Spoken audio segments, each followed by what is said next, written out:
So I built one of the largest Muslim influencer agencies and I regret it. I'm Saif. For those of you that don't know, I've gone on a journey of building a group of businesses that have received a valuation over 8 figures. But one of the things that didn't get taught to me when we were building these groups of businesses is how taxing and how irregular the idea of freedom was in that process. Most people don't recognize that the main objective of growing anything, in particular growing businesses, is to be able to make sure you're living a life in line with the things that are important to you. And the ultimate objective for me of building any business is the idea of freedom. Yet when it comes to scaling up any enterprise, when it comes to scaling up a startup, most people don't recognize that in that process, if you don't start with that one objective, you're going to get anything but that one thing, which is freedom. And I'm saying this because I'm someone who's done the corporate gig, working for a huge company, being one of many, which scale the enterprise, but every single individual, most of the individuals didn't see a majority win in that process. And then I've been a founder where I've had multiple businesses, yet those businesses, even though they've generated great revenue, even though many a time we had everything that looks like success on paper, working with global clients, the likes of Primark, likes of Canva, likes of the NHS, what happened in the process? The founders didn't really win. And that's because everyone else was getting leftover Saif. Everyone that mattered to me was getting that version. And I wasn't really becoming the person that I wanted to be. I wasn't representing the things that I stood for. I wasn't living a life in line with the things that are important to me, like trying to be present for my children or my wife that were making all the sacrifices. Yet I was supposedly living this life that was glamorized, but I didn't feel any of that. And what happened in that process of building a team of nearly 30 individuals, everyone else within that team received so much leftover Saif. And I can probably argue that if you're a founder going through the scale-up process, if you haven't thought about freedom as the number one objective, then you're going to fall into the trap of just subscribing to this other system that doesn't represent the type of business that you need to build.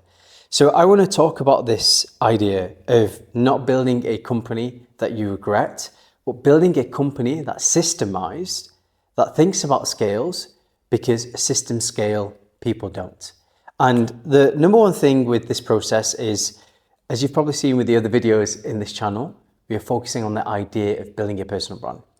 The idea of building something that you're utilizing as an asset, that in that process of you utilizing that asset, which is you're then building something that you can scale independent of you, so you're able to make money and generate revenue irrespective of the location that you're in, irrespective of the time that you're committing, and irrespective of the idea of being trapped. Like, we are trying to help you build a personal brand so you don't suffer from those things, because you don't want to be building a business that you then regret. So we need to help you understand that you need to be subscribing to a system, but not society's system. Most people in the corporate gig, in the corporate world as well, are subscribing to the corporate grind system. They're trading time for money, they're doing the 9 to 5. Most individuals end up losing themselves or building something, someone else's dream other than theirs. Or if you're a founder and you've not thought about the system for your personal brand, you haven't actually thought about how you become independent of the system of your business. So what we need to do is think about the system of your personal brand. And the system is very simple. A system has 3 things that makes it successful. So for the system of your personal brand, you need to think about these 3 things. One is you as the element. Every great system has a fundamental element, and you are your niche, you are your personal brand. What do you represent? What values do you want to communicate to the world? What do you want to communicate for the things that you don't stand for? What mission and vision do you live by? What are the things that will attract people to a community or make them feel part of a community, part of your tribe? That's you. That's you unapologetically. You need to think about you as the element. Then a great system has something that I call interconnectedness. Okay? And these are your rules. Connectedness. These are your rules. So a great personal brand has you as the element, your values, the things that you stand for. And then it has the interconnectedness, the rules of your personal brand. What is it that you want to communicate as a form of asset? What is it that you want to help people do? And what is it when it comes to an objective that you're then helping them achieve? And that's the final component of a great system for a personal brand. It's the idea of a function or purpose. Right. So most people, when it comes to scaling up their business, all they're thinking about is, I got to get success at any cost. But they're not thinking, how do I become independent of this business? And what ends up happening is they work in their business instead of on their business. What we are trying to do is reverse that methodology. When we reverse the methodology, what we are doing is we are saying, you are your business, but from the perspective of you become independent and free of that particular business that you're working on. And we do that through personal branding. The elements of personal branding, a great system, because we are now building a system for you, instead of making sure you subscribe to society's system, is we need to make sure you're doing these three things. Your system of your personal brand needs to have you as the element, your values, your mission and vision. It needs to have interconnectedness, and then it needs to have a function or purpose. So what this then helps you achieve is giving people a system that they can subscribe to, where you've built your own unique system in relation to your narrative, your messaging, your presence on social media, that allows you to then create a roadmap towards freedom. Okay?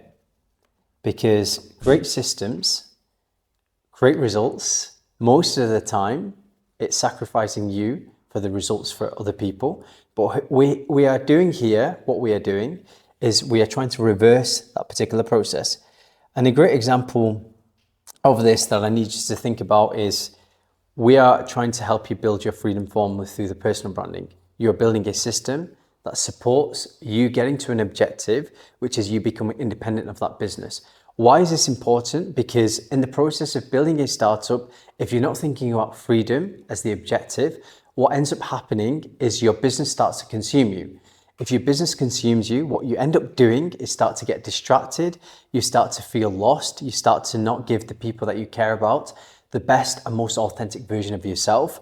What that then leads to is a resentment towards the business that you are building. You have resentment towards whether it's relationships, whether it's your business. What happens in that process is you start to neglect that particular thing.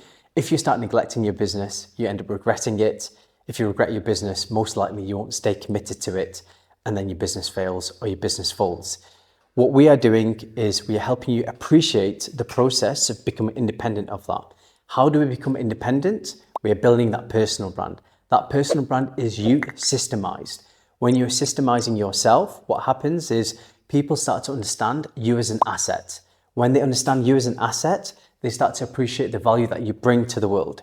When they appreciate you as a value, what happens is people want to trade that, because assets are something that people want to be investing in.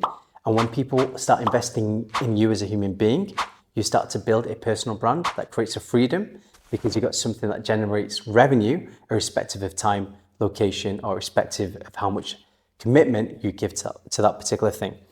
So to achieve that, you need to understand what is the element of your personal brand. So the best way to think about this is, what product or service can I teach people? Or service can I teach people? And why is that important for them to learn? So are you helping them make money? Are you helping them become time and free? Are you helping them become location independent? Think about your journey as a startup founder, and what is it that you can help them learn? And in that process, in that learning process, people will start to pay you more and more because you're helping them achieve an objective. And remember, systems scale, people don't. So the idea is helping you become something that's scalable through systemizing what you stand for. Then think about the interconnectedness. This can be the platform, this can be the type of content you create, this can be the narrative and messaging of your content, your tone of voice, your persona. That's the interconnectedness that you need to think about when it comes to your system. Then what function or purpose? As we already established, that product or service needs to lead to a function or purpose. It needs to help people transform. The best organizations, the best personal brands take people on a journey from a state of one particular being to another. And you need to be completely unapologetic about that and remain authentic in that process of helping people go from one place to another, because you are the guide and they are the superstar. And when you do this, when you show them the path, allow that person to take that particular path, they then understand why your personal brand is important, why that particular system is something that they want to subscribe to. And by getting more and more people to subscribe to your system, you start to create your own freedom formula, because you become independent, because you're teaching them rules, you're teaching them something that's scalable. You become independent of the legacy business that you were building that was bringing you some sort of discontentment or unhappiness. Right, so I want you to ask yourself these particular questions as part of that process. Can you identify parts of that particular system? So in the process of you building your personal brand, and particularly your system towards freedom, you need to be able to identify parts, right? And those parts are very simple. You need to understand what is the mission for you as a human being. Like, what is it that you unapologetically subscribe and stand for? Why is this important? What is it that that particular thing is doing? And how do you teach other people? So where's your mission and vision? Can you identify values as well? So you need to identify the parts of that particular system. And when you identify these parts, your system of your personal brand, you then also appreciate, are they connected? Do they affect one another? Right? Because you might have, let's say, a mission to help startup founders manage their finances better, but you've not thought about the fact that your system is lacking the blueprint to helping that founder.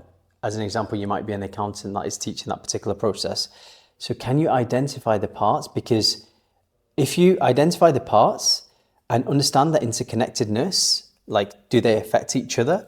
You are then able to appreciate what is it you need to do to be able to teach that particular person how to achieve that particular objective.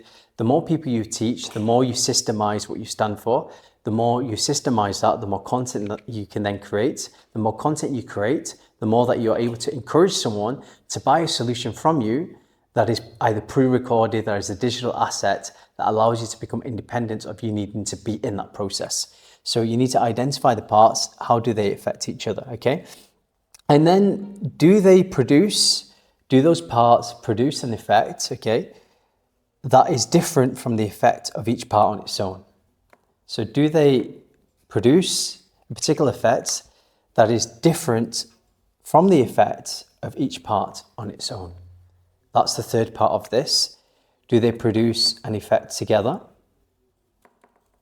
I'm running out of space.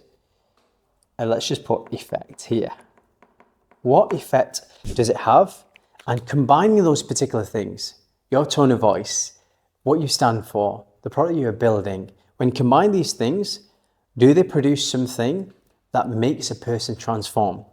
Because the more friction you create by simply layering these things, the more you're able to take person on that particular journey, because they start to appreciate you as an asset, you as a solution, instead of thinking that this is something that's disjointed. They need to be able to understand, in these elements, can I understand the parts of this individual? Are they interconnected? And together, do they have an effect on that particular human being? Do they have an effect on me as a customer? Okay. Does that then persist over time? Because one of the things that founders really struggle with, and I know that we struggled with this when we were building this, the group of business, in particular, the Muslim Influencer Network, is over time, how does that effect change? So as an example, we were working with lots of different influencers. Initially, we were doing it very manually, reaching out to influencers and then securing those influencers, pairing them with brands and making money through designing a campaign narrative. What happened is, as technology advanced and as influencers become one to the many, we started to see many things happen, like people using influencer tools instead of agencies. Influencers feeling that because they were known for a particular niche, or their brand had grown, or year on year prices increased, that they were deserving of a higher price. what that then happened, or what that then created, is the margins that we were operating with shrunk and shrunk, because you're spending more and more money on technology, spending more and more money on influencers, and those particular brands, their budgets weren't necessarily increasing. So you need to think about yourself and the technology factors that might impact you building this particular personal brand, that is you as an element, that is you with a interconnectedness, your rules, and you as a function. And how will that change over time considering the technology factors? Because previously you were falling out of love as a founder with your business because technology was disrupting what your business stood for, or how much money it was making, or how much time quality or life quality it was giving you. We don't want to repeat those same mistakes. We want to think about your personal brand considering the different environmental factors, the different technological factors that might prevent you from achieving the idea of freedom in the future, in particular for your future self, the type of person that you want to be. Okay, so as we wrap this up, those particular things prevent you from designing a business that's based around the lifestyle that you want to live. When I think about that journey that we went on, as much as I loved the growth and the idea of creating businesses that were working with global brands, I fully take ownership of the fact that I didn't enjoy the person that I became in that process. And in particular, the person for myself and the person that I wanted to give to the people that I cared about. So this video might not be for everyone, because in that process, you do make a lot of money. In that process, you do get a lot of appreciation and recognition. And for those of you that want maybe the fame, those of you that want to just make a lot of cash, you might think, well, that's enough for me because surely that's a point of business. I'm speaking to those founders that are fed up with the type of lifestyle that business has created for them. I'm speaking to maybe people in a corporate role that is simply frustrated because all they're giving is all their time to this company that doesn't recognize their efforts, or the people at home are getting the leftover version of them as an individual. I'm speaking to that particular individual that wants to have a higher quality of life and higher quality of existence. If that is you, you need to think about the system of yourself, how you then systemize yourself instead of subscribing to society's system. The way that I believe you do this is through building a personal brand, one that understands you as an element, that has interconnectedness, that has a function or purpose, that helps you understand the parts, your mission, vision, and values, how they all come together to make sure someone else appreciates you as an asset and factors in whether technology will disrupt my existence and the person that I want to be in the future and the freedom that I want to create for my future self. Think about this process if that is you, because if it is, it's time you started living life on your own terms, a life that considers your freedom formula. Thanks a lot.